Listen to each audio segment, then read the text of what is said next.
ભુજ શહેરની new lotus colony વિસ્તારમાં આવેલી નાયબ કાર્યપાલક ઇજનેરની કચેરીમાં વર્ષોથી સડતા લાખો રૂપિયાના પતરા તો ખરેખર તંત્ર કોઈ જરૂરતમંદ પ્રજાને ઉપયોગ અર્થે આપે તેવી લોકોમાં ચર્ચા।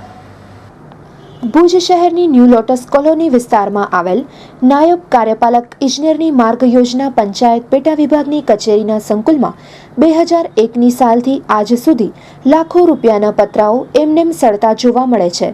ખરેખર અહીંના અધિકારી દ્વારા કોઈ જરૂરતમંદ લોકોને આ પતરાઓ આપી અને સદુપયોગ કરવામાં આવે તો ખરેખર સાચા અર્થમાં વસ્તુની કિંમત થાય તેવું જાગૃત નાગરિકોનું કહેવું છે। તો વધુ સાંભળીએ અમારા રિપોર્ટરને।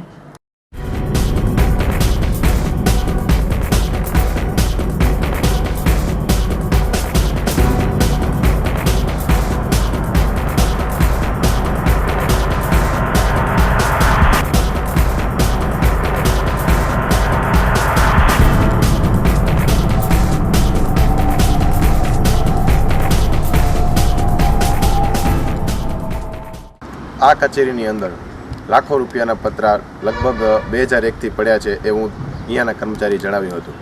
તો આ કોઈને ગ્રાન્ટ મળે તો કોઈને કામ આવે, જો કોઈ ગરીબને આપવામાં આવે તો એમને કામ લાગશે। અહીંયા એની હાલત એકદમ જોવા મળે છે કે તૂટેલી જોવા મળે છે।